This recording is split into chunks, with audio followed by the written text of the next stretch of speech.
Merci de rester avec nous. C'est la seconde partie de New World Forum. Comme annoncé, nous avons avec nous le professeur Charles Kondi Agba, le président du mouvement des sages du parti Union pour la République, qui nous fait l'honneur d'être au plateau aujourd'hui. Professeur, bonjour. Vous savez, c'est moi qui ai l'honneur d'être sur votre plateau. Chaque fois que vous m'invitez, c'est avec plaisir que je viens. Bonjour.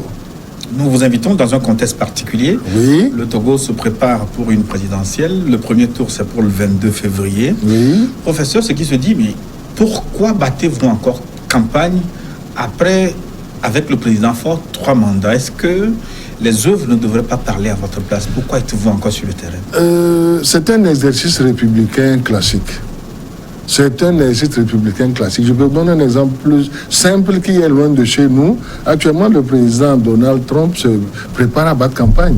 Pourtant, tout le monde sait qu'il a engagé de très bons résultats économiques. Non, quand viennent les élections présidentielles, la loi, les textes vous donnent 14 jours pour, si je puis dire, entre guillemets, vendre votre marchandise. Si elle est très bonne, vous la présentez. Si elle peut être améliorée, vous le dites. En tout cas, vous avez 14 jours. Vous ne pouvez pas rester les bras croisés pour dire « j'ai déjà fait des choses et ça doit parler pour moi ». Vous savez, rien n'est parfait. Ce que vous avez fait, vous pouvez le parfaire. Mais allez donc dire au peuple, constatez avec moi, nous avons fait ceci et cela ensemble, restons ensemble, nous pouvons faire mieux. Voilà pourquoi nous devons battre campagne. On pose la question parce que unir et avant unir le rassemblement du peuple togolais a duré au pouvoir, plus de 5 décennies. Tout à fait. Mais ça aurait suffi pour réaliser les projets dont vous parlez aujourd'hui. Vous savez, nos républiques sont très fragiles. Nos républiques sont, quoi qu'on dise, nous avons 60 ans d'indépendance, mais les grandes nations que nous voyons sur WhatsApp, sur toutes les chaînes, ça ne s'est pas construit en 60 ans. C'est un travail continu. Je vous donne encore un exemple simple que j'ai vécu. Je ne vous donne que des exemples vécus. Quand je suis arrivé étudiant à Dakar, le nom de Senghor était très grand. Il l'est toujours d'ailleurs. Mais dès qu'il y a une petite grève, Senghor, l'humaniste, vous chasse. Il vous renvoie chez vous. Il a trouvé une formule simple. Ce sont les étrangers qui font qu'il y a grève. Vous voyez? Quel que soit votre statut, quelle que soit votre stature, vous avez toujours de quoi améliorer. Voilà ce que je veux dire. Mais ce qui est gênant, c'est que les slogans, moi j'ai réécouté une certaine campagne électorale des années antérieures, entre ce qui se disait il y a 20-25 ans et ce qui se dit aujourd'hui, on dirait qu'il n'y a pas beaucoup de changements dans le discours. Je répète à mon frère Boko, on peut toujours améliorer. On peut toujours améliorer. Vous avez raison de dire, 50 ans, nous ne nous défendons pas de cela, parce qu'avec le président Yadema, nous avons ensemble construit le rassemblement, nous avons travaillé. À un moment donné, nous avons jugé bon d'abandonner ce parti-là, de le dissoudre nous-mêmes et d'en créer un autre. Les principes défendus dans la nouvelle structure nous plaisaient. Nous avons tous laissé notre ancienne carte. Nous avons pris la carte de unir, c'est vrai. Nous sommes comptables de cela. Mais nous pouvons... Qu'est-ce qui dérangeait dans le rassemblement? Non, il arrive un moment où vous pouvez changer. Vous voulez changer, vous avez changé l'homme. Vous pouvez changer aussi la structure. Ça ne gêne pas du tout. Puisque je vous dis que rassembler, unir, travailler ensemble, vivre ensemble, c'est ce que nous professions déjà, c'est ce que nous continuons à professer. Rien ne gêne. Mais l'homme a changé, la façon de gouverner a changé, c'est ce que nous avons fait en changeant de structure. Oui, vous avez suivi une partie de la première partie de New World Forum. Vous avez suivi votre adversaire dire que sous Yadema, les réalisations, les performances sont meilleures que sous Faure aujourd'hui. Est-ce que vous partagez ce point de vue? Écoutez, je vais faire l'effort pendant l'émission à laquelle vous m'avez invité de ne pas attaquer tel ou tel autre. Vous m'invitez, le président Faure a un bilan à défendre, le président Faure a une vision pour le Togo que nous voulons construire. Nous pouvons discourir en long et en large dessus. Maintenant, que l'un d'eux, ils sont plusieurs adversaires et il n'y a pas que lui, que l'un d'eux puisse dire que le temps de Yadema était meilleur que maintenant, c'est peut-être parce qu'il a travaillé sous le temps de Yadema, il faudrait être un peu comptable de cela. C'est comme ça que je vois ça un peu.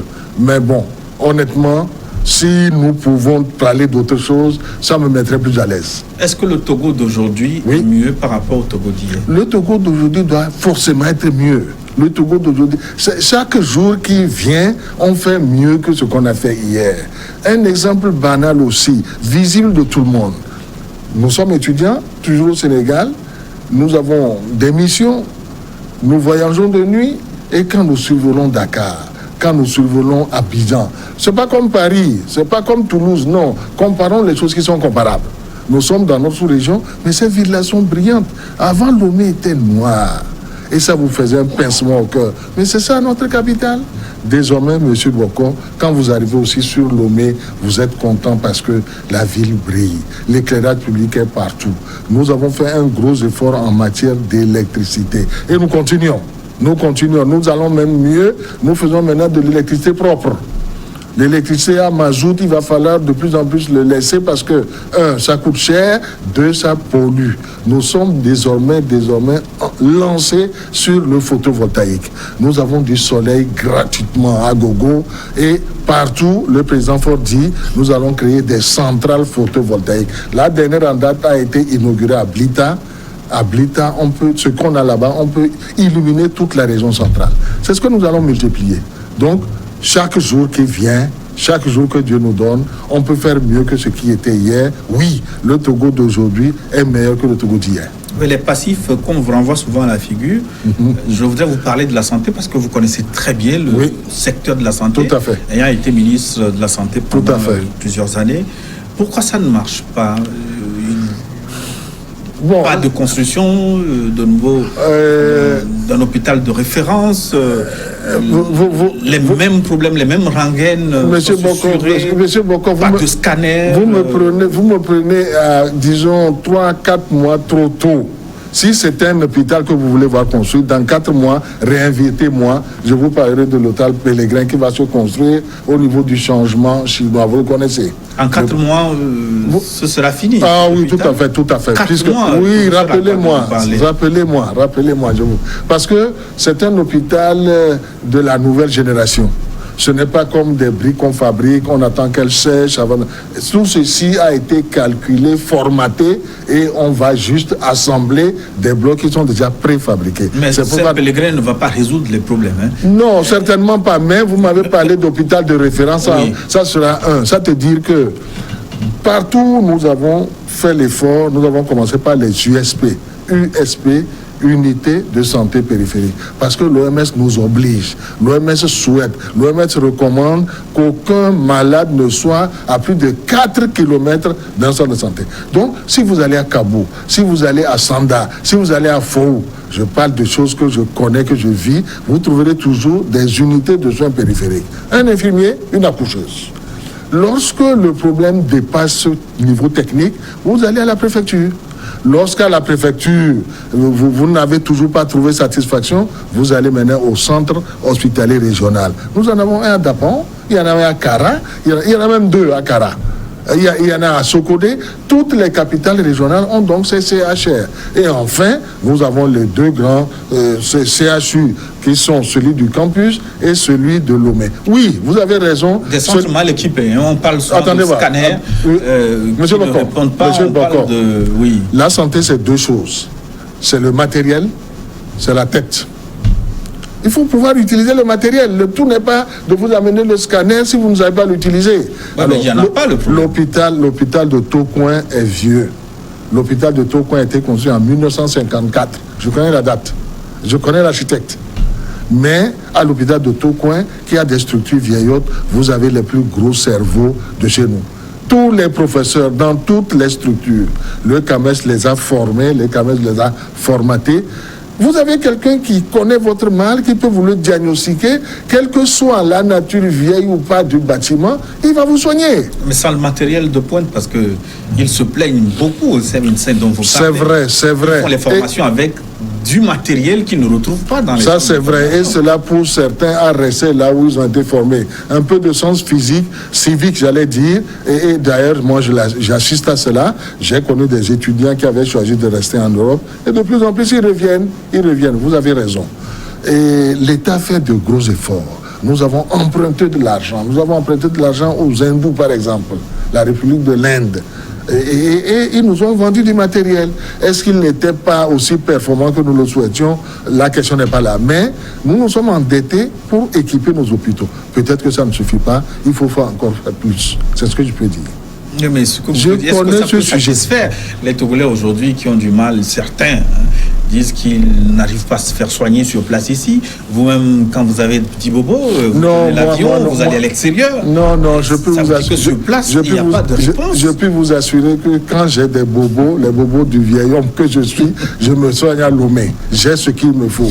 Je vous dis que tous mes collègues professeurs sont là. Ils maîtrisent le sujet. Ils vous prennent en charge. Mais vous avez raison de dire que nous pouvons mieux équiper les hôpitaux, c'est sûr. Mais tout ça, ça coûte beaucoup d'argent, hein, monsieur. Ça coûte de l'argent.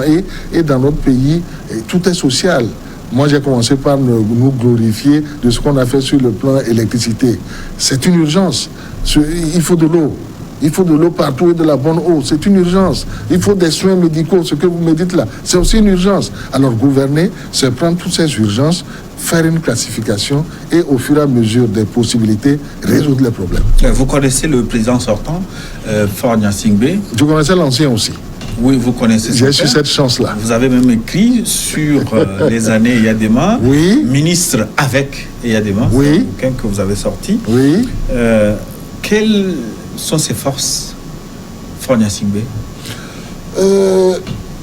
La comparaison est toujours délicate à faire. Et je sais que dès son avènement, à lui-même, on a posé la question. On lui a dit, mais écoutez, par rapport au président, père de la nation, comme nous l'appelons, il a dit non, n'allons pas dans cette direction. Lui, c'est lui, moi, c'est moi. Voilà la formule lapidaire qu'il a utilisée. Le président Eyadema et le président Faure, ce n'est pas la même chose. Oui, le président Faure, quelles sont ses forces? Écoutez, je suppose que vous continuez de travailler avec lui. Je continue. Le président Eyadema est fort, si vous le voulez, c'est d'abord sa jeunesse, son ouverture d'esprit, son inventivité. C'est tout ça qui nous séduit. Et qui fait que nous avons dit, un mandat, oui, 2 aussi. Nouvelle constitution, c'est toi qui es notre champion, nous allons encore continuer avec toi. Voilà. Ouverture d'esprit. Un calme, j'allais dire olympien. C'est pas un militaire celui-là. Il n'est pas militaire. Donc il a les qualités du civil, l'intelligence et l'inventivité, comme je t'ai dit. Pas trop silencieux finalement. Non, c'est vrai qu'on peut lui faire ce reproche-là, mais suivez-le dans la campagne. Si vous l'avez écouté hier, moi je l'ai écouté, il a parlé à Niamtougou, il a parlé à Bapuré. Quand il lui prend de parler, il parle bien et il parle fort. Mais quand je dis fort, F-O-R-T quand même, n'est-ce pas? et chacun de nous a son positif et son moins positif, sans dire négatif. Et il ne parle pas beaucoup. Il est fait comme ça. Il ne parle pas beaucoup. Et s'il devait se forcer sur lui-même et se mettre à parler, peut-être qu'il ne se maîtriserait pas. Il réfléchit beaucoup avant de prendre une décision. Et c'est peut-être ça que les gens considèrent qu'il ne parle pas beaucoup, il faudrait qu'il parle. Non. Okay. Vous avez cité donc son entrée en campagne à Niamtougou d'ailleurs. Et beaucoup ont été surpris de ses piques envers certains de ses adversaires. Il a notamment mis en garde le prélat, Monseigneur Podjo, qui a fait investir un des candidats dans une église. Que reproche-t-il, par exemple, exactement à Monseigneur Podjo dans cet exercice? Vous savez, Monseigneur Podjo n'a pas manqué l'occasion de se taire comme d'habitude. Monseigneur Podjo, nous connaissons bien Monseigneur Podjo. Ça ne date pas d'aujourd'hui. Il ne faut pas regarder ce qui se passe aujourd'hui, mais remonter un peu l'histoire. Nous savons les difficultés qu'il y a eu dans ce pays lorsque il a été proposé pour être évêque à Takpamé. Nous savons les difficultés qu'il y a eu quand il a été investi à l'église de Saint-Augustin d'Amoutivé. Vous voyez, tout le monde ne le sait pas. Moi, je le sais. Oui, j'ai cet avantage sur vous d'être un sage uni, donc né au-delà de 59, j'ai plus de 60 ans. Quelles ont été les difficultés donc? C'est-à-dire que la nomination et l'investiture n'ont pas été très calmes. Oui, parce que le régime, à l'époque, n'était pas d'accord avec son choix. Ah, vous avez tout dit. Et donc, c'est ça que Monseigneur Podjo transporte jusqu'à aujourd'hui. Quand vous savez ça, vous comprenez l'attitude de Monseigneur Podjo quand la conférence s'est ouverte. On l'a choisi pour être président de la conférence nationale. C'était un exercice très délicat. Vous savez ce que Monseigneur Podjo a dit dès la première parole et qui a fait que la conférence nationale a été la volonté du peuple. Et nous n'en sortirons. Il nous a ramenés à la Révolution française de 1789.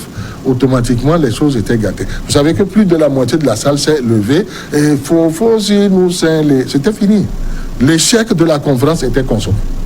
Oui, mais qu'est-ce qu'il y avait de mal à dire qu'ils étaient dans la salle par la volonté du peuple? C'était faux, ce n'était pas la volonté du peuple. Les gens qui s'étaient cooptés pour être dans la conférence, moi j'y étais aussi, M. Bokor. C'est des petites familles. J'étais là, je prends ma femme et mon neveu et on forme une association et on se fait adouber, on va à la conférence. Je crée un parti de toutes pièces, il y avait les associations, les partis. Ceux qui étaient là-bas n'étaient pas envoyés par le peuple. Ils n'avaient aucun mandat du peuple. Ils ne pouvaient pas se déclarer souverains. Et en ça d'ailleurs, je ne suis pas le seul à le dire, il y a quelqu'un que j'admire beaucoup, qui est un homme de droit, qui a été le secrétaire général, le rapporteur général de la conférence. C'est Maître Degli. Maître Degli ne dit jamais conférence nationale souveraine, parce qu'il sait qu'elle ne l'était pas. Il dit conférence nationale togolaise. C'est le bien qu'il a trouvé. Nous pouvons parler de la conférence nationale en long et en large. Tout vient de là-bas. Donc vous voyez, Podro, évêque d'Atakpamé, puis président de la conférence nationale, il y a comme une sorte de revanche, et un homme de Dieu qui a de la... Ils nous disent à tous les dimanches de pardonner, hein, mais apparemment, le pardon n'est pas encore entré. Donc vous pensez qu'il est en mission de règlement de compte, hein? Ça ressemble à ça. Quand il a été élu président de la conférence nationale, nous qui étions au RPT, nous savions que la bataille allait être rude. Et ça n'a pas manqué. Mais est-ce que son discours n'a pas de sens? Il estime que le Togo a besoin d'alternance, hein, pour se lancer dans une nouvelle dynamique. Monseigneur Podro, s'il y a quelque chose que j'aime bien chez ce monsieur, il est très cultivé. Il pratique le latin, vraiment, comme nous parlons Mina là. Mais en latin, alternance, ça veut dire alter, autre. En 2005, un président s'en est allé, un autre est venu sur sa place. Nous sommes dans l'alternance.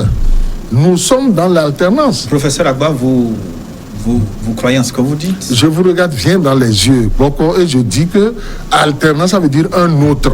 Voici un président qui s'en va par la nature des choses, par la maladie et la mort. Voici un autre qui vient. Nous vivons, nous, l'alternance depuis 2005. Dans le même système. L'alternance ne veut pas dire simplement changement d'homme. C'est changement de système. C'est déjà ça, non? C'est déjà changement d'homme aussi. Si vous êtes déjà d'accord que nous avons une alternance parce que l'homme a changé, moi je dis la même chose que vous. Mais est-ce que vous ne comprenez pas le fond de sa pensée que le Togo, depuis belle lurette, a besoin d'un changement de système aussi, on a de déjà, voir un autre parti politique prendre les rênes du pouvoir. Est-ce que c'est insensé non, pas cette du argumentation? Tout. Ça dit donc allons donc à la compétition pour que le parti en question essaie de convaincre le peuple de voter pour lui. On peut le faire. On peut, tout à fait. Tout à fait. Quand on vous entend dans la campagne, certains de vos cadres, on a l'impression que les jeux sont déjà faits et que votre président a déjà gagné. Est-ce que vous avez cette impression? Depuis le premier jour, bien avant même qu'il soit investi, et le jour de son investiture, le président Faure dit non, nous n'allons pas céder à cette facilité-là. Nous allons continuer à convaincre, aller sur le terrain, continuer à convaincre l'électorat pour qu'il vote pour nous. Non, les jeux ne sont pas faits comme ça. Nous respectons tous les adversaires. Nous les respectons. Nous savons que nous n'avons pas 100%. Nous ne croyons d'ailleurs pas au 100%. À un moment donné, quand nous étions au RPT, le président Yadema a pu se faire griser parce que tous les matins à 5 heures, on lui chante que c'est lui, que Dieu lui a mis le chapeau de chef sur la tête. Mais quand le 5 octobre est arrivé, nous avons déchanté. Donc, nous savons que unir, nous n'avons pas 100% de l'électorat. Nous n'avons pas 100% des populations. Nous avons même fait mieux que cela, de façon visible de tout le monde. Élection cantonale, 117 mairies à prendre. Unir, de lui-même a dit, bon, il y a certains endroits où je ne suis pas sûr d'avoir suffisamment montré ce que je suis. Nous avons abandonné des mairies, nous n'avons pas présenté des candidats partout. Au profit de certains partis politiques. Est-ce que ça n'a pas été un arrangement politique? Non, on ne peut pas appeler ça arrangement. Non, je sais que ici, je suis moins connu, moins accepté. Je laisse le terrain. Maintenant que celui qui gagne soit suffisamment proche de moi, ce n'est pas un mauvais. Nous prenons, on prend. Vous comprenez? Alors, sur les 117 communes, nous unirons au-delà de 100. Ça nous suffit.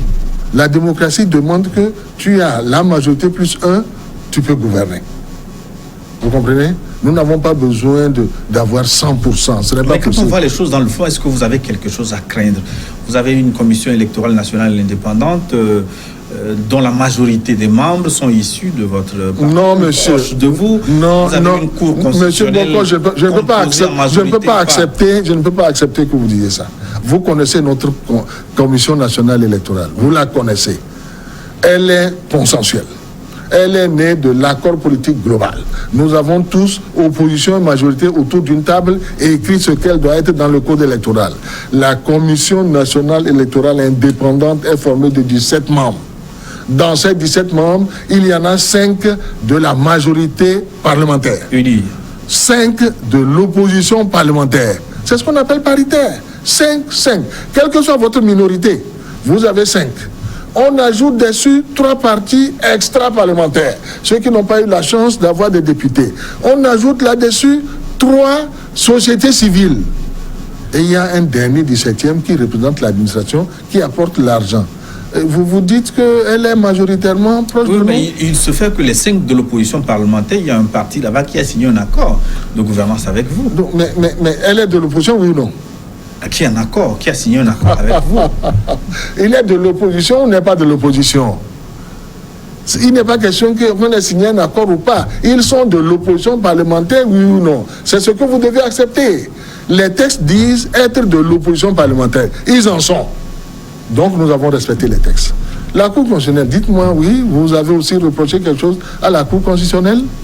Il n'est pas question de mon opinion. Oui. C'est ce qui se dit sur la Cour constitutionnelle. Allez-y, lui reproche d'être une cour composée, taillée à la mesure des envies du parti. Mais comment ça? Là aussi, nous respectons un texte. La composition de la Cour constitutionnelle, ce n'est pas UNIR qui l'a décidé. C'est nous ensemble que nous l'avons décidé. Le président doit nommer 3. Il ne va certainement pas prendre ses adversaires pour nommer dedans. Donc, il a joué son rôle. L'Assemblée nationale doit élire 3 autres. L'université doit désigner. Vous croyez que toutes ces structures-là, nous les avons noyautées, que chacune d'elles se trouve à notre botte? C'est leur faire injure, ça, quand même. Vous croyez que l'université, quand on leur demande de désigner quelqu'un, ils vont laisser les têtes pensantes pour dire non, il faut qu'on désigne celui que le président Faure veut? Je ne crois pas. En mettant la Cour constitutionnelle en place, nous respectons des textes qui sont écrits de façon consensuelle. Voilà ce que je peux dire pour la Cour constitutionnelle. Est-ce qu'il est possible que UNIR perde ces élections? UNIR va faire tout pour les gagner. UNIR va battre campagne. UNIR va montrer ce qu'il a déjà fait. UNIR va annoncer ce qu'il va faire en mieux par rapport à ce que... Mais nous allons, comme tous les autres candidats, essuyer, faire campagne, aller dans tous les hameaux où nous pouvons, le président, le candidat lui-même, ou bien ses envoyés, pour pouvoir gagner des voix, pour pouvoir gagner la confiance du peuple. C'est ce que nous allons faire. Il vous est reproché souvent d'acheter les consciences, c'est ce que vos adversaires disent, et de tricher dans les bureaux de vote en ne donnant pas les procès-verbaux. On va commencer par l'achat de conscience. Monsieur Boko, il faudrait faire la preuve de ça. Oui. Il y a ce qu'on dit et ce qu'on peut prouver. Achat de conscience, ça veut dire quoi? L'électeur qui vient, on lui a donné de l'argent. Même si on lui donne de l'argent, il est dans l'isoloir. Il est seul face à son Dieu et à son choix. Et nous le suivons jusque dans le bureau de vote pour lui donner l'argent. Non. Nous l'avons convaincu avant qu'il n'arrive. On lui a expliqué. On lui a dit ce que nous faisons de bien. On lui a dit ce que nous pouvons faire de mieux. C'est ça qui le conduit jusque dans le bureau de vote pour qu'il vote pour nous. Il ne faut pas dire qu'on achète des consciences. Ceux qui le disent. Mais ils ne peuvent pas en apporter la première preuve. La première preuve, il ne peut pas l'apporter. Il se dit qu'à la veille des élections, il y a des billets qui circulent. Mais je dis, faites la preuve de cela. Est-ce que vous en avez déjà reçu une fois, M. Boko? Peut-être c'est à venir. Non, ce n'est pas ce que nous faisons. Au Parti uni, on cherche à convaincre. On montre ce qu'on a fait. On dit ce qu'on va faire de mieux. Et l'électeur, quand il rentre dans le bureau de vote, il n'hésite pas. Il trempe et il met sur la photo du président Faure. Il dit voilà, c'est celui-là qu'il me faut. Et avant de revenir sur les bureaux de vote, parlons des menaces. Certains candidats estiment déjà qu'ils sont menacés dans certaines régions. J'ai vu certains communiqués de l'ANC, par exemple, dire que dans le Tone, à Dapaon, le préfet, dans certaines localités, menace les électeurs qui voudraient s'aventurer dans le vote pour l'opposition, qui les chasserait, Est-ce que vous avez vérifié ces informations? Non, je dis c'est de bonne guerre. Ça revient souvent, ça. Mais moi, ce que je vous ai dit en 2 mots, le préfet peut m'avoir menacé dehors. Je suis entré dans le bureau de vote. J'ai pris le bulletin multiple. Vous savez ça. Désormais, quand je dis multiple, tous les candidats sont sur la même feuille. Oui, il vaut mieux dire bulletin unique. On s'est battu dans ce pays-là pour ça. Je me rappelle encore la formule bulletin unique ou la mort. Bien. Le candidat qui a été soi-disant menacé par le préfet, il est dans le bureau de vote. Est-ce que le préfet est encore derrière lui avec un pistolet sur la tempe? Il choisit en âme et conscience celui qu'il veut voter, il plie son bulletin, il vient le mettre dans l'urne. Non, ça ne... Mais est-ce que vous n'avez pas intérêt à corriger ces menaces, tant bien que ces menaces existent, pour que votre victoire soit... J'aime votre formule. Tant que ces menaces existent. L'État a déployé 9 000, 10 000 forces, 10 000 personnes pour veiller à ce que tout se passe dans le calme. Par rapport d'ailleurs au danger extérieur qu'au danger intérieur. Celui qui se sent menacé a juste à proximité des gens pour aller se plaindre, pour dire mais on m'a menacé de ci et de ça. Nous ne voyons pas les gens venir se plaindre, venir faire la preuve qu'on m'a menacé. On le dit. L'adversaire a beau jeu de dire le pouvoir en place fait ci, il fait ça, tout est négatif. Ça, c'est de bonne guerre. Vous n'avez pas de temps en temps des militants qui en font plus qu'on ne le leur demande? Nous corrigeons cela. Quand nous nous rencontrons, nous commençons par dire attention, nous allons prôner. Nous allons prêcher l'humilité. Oui, le président dit de battre campagne dans le respect. Dans le respect de l'humilité. Nous venons humblement demander au peuple de nous accorder ces suffrages. Nous n'arrivons pas en roulant des mécaniques, non, on ne fait pas ça. Je parlais des bureaux de vote, oui. De la proclamation des résultats. Certains candidats vous demandent de proclamer bureau de vote par bureau de vote les résultats pour plus de transparence. Est-ce que vous n'avez pas intérêt à faire ça? Beaucoup. J'aime bien l'adversaire. On s'assoit pour faire quelque chose, après on demande l'inverse. On nous a dit, la Commission nationale électorale indépendante, la CENI, c'est nous qui avons dit que c'est majorité parlementaire, majorité et opposition parlementaire, 5-5. Et nous étions tous contents, nous le sommes toujours d'ailleurs, parce qu'elle est paritaire. Maintenant, on nous dit non, on va laisser majorité parlementaire, minorité parlementaire, pour ne s'occuper que des résultats des cantonales. C'est pas ça qui est écrit. On ne peut pas refaire la CENI en comptant sur les résultats des cantons, on ne va pas le faire. 2.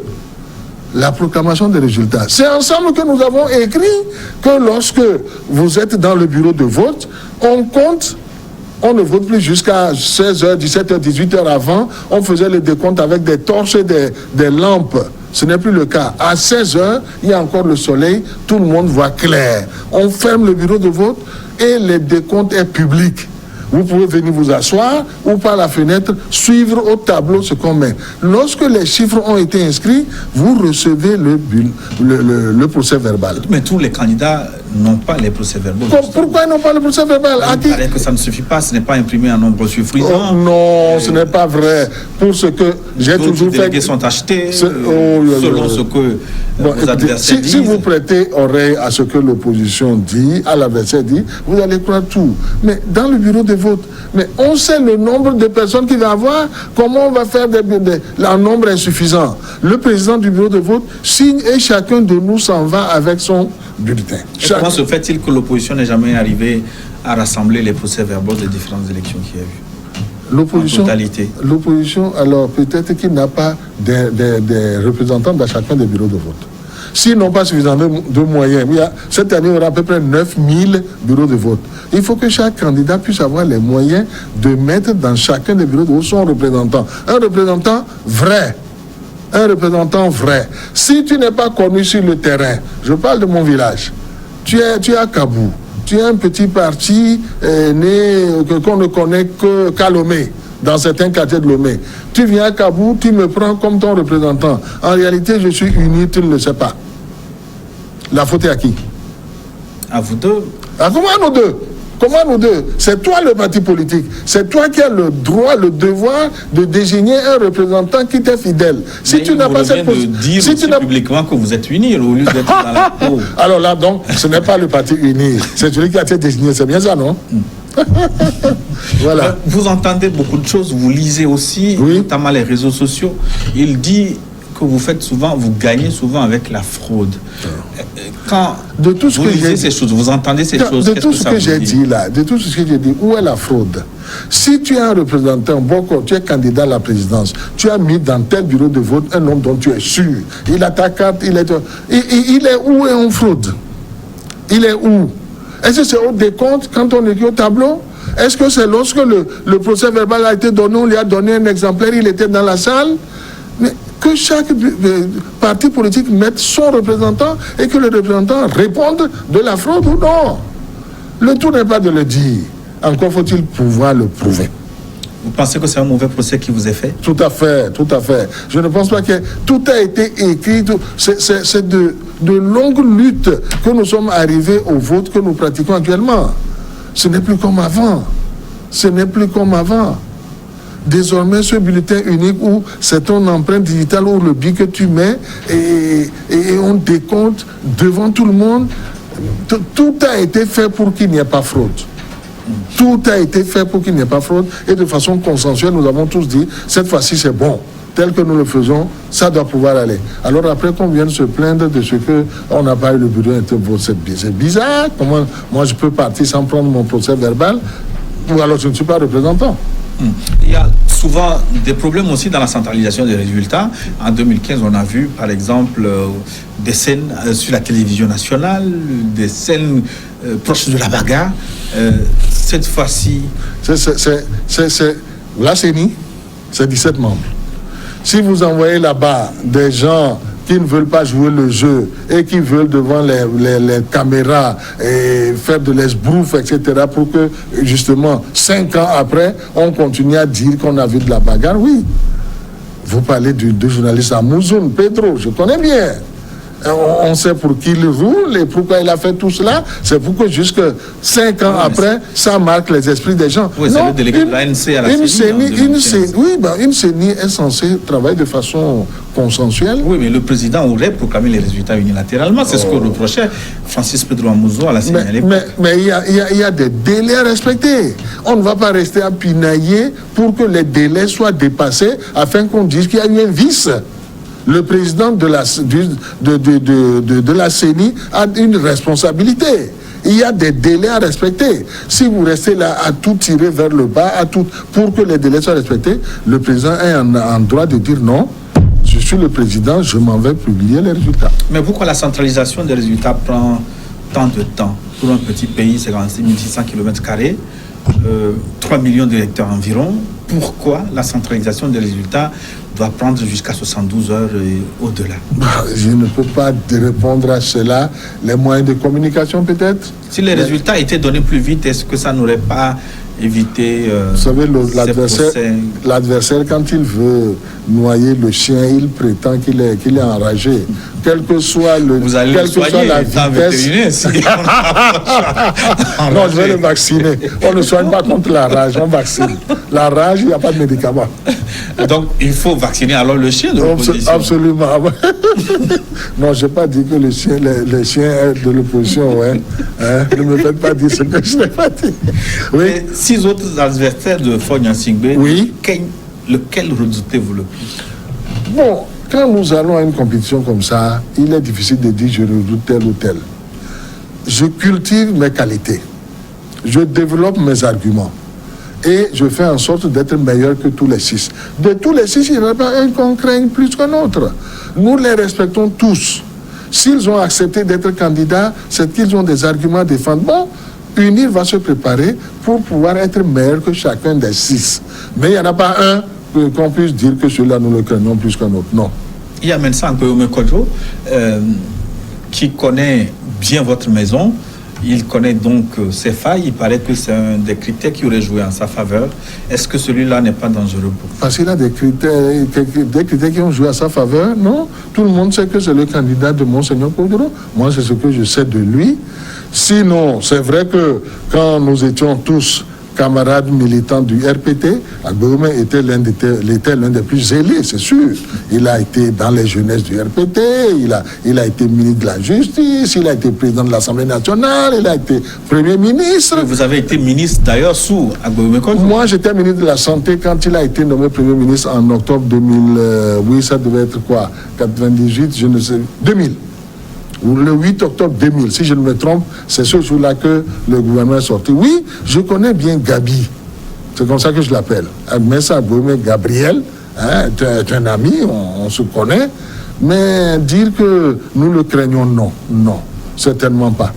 Il a quitté le navire, quand il y a plu, il a quitté le navire dans des conditions que nous n'allons pas rappeler d'ailleurs. Parce que, on va le rappeler, parce que j'ai des questions là-dessus.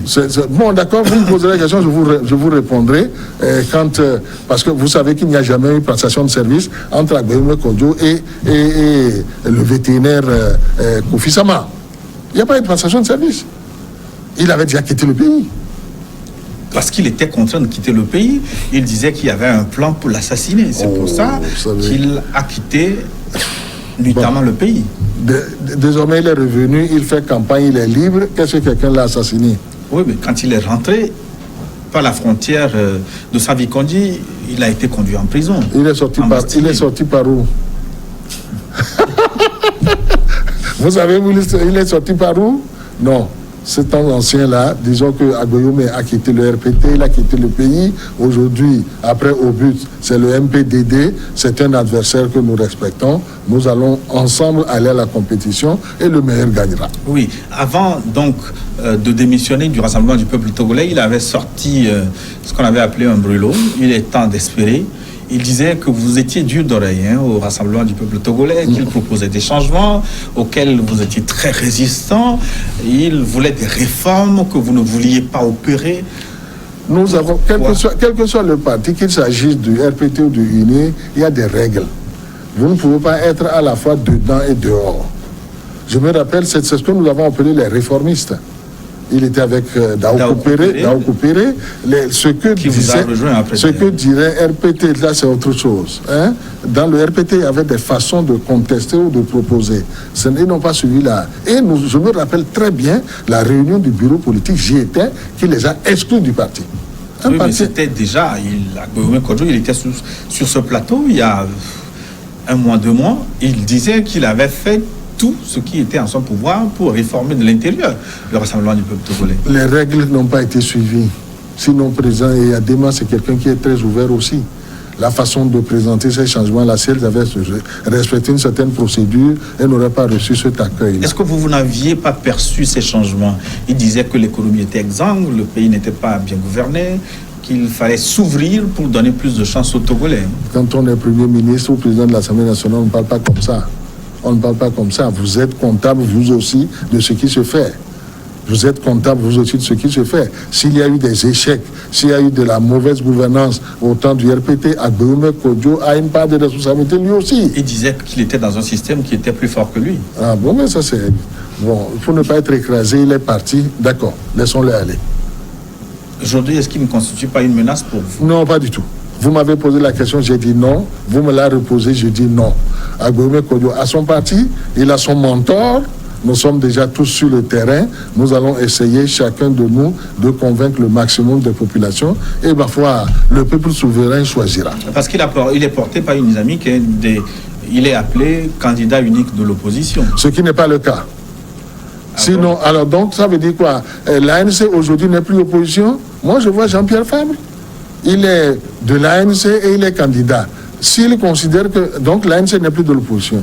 Je vois mon ami du lycée, Tchaboré Gogué, mais Adi n'est plus de l'opposition. Pourtant, ils sont à la CENI sous l'étiquette opposition.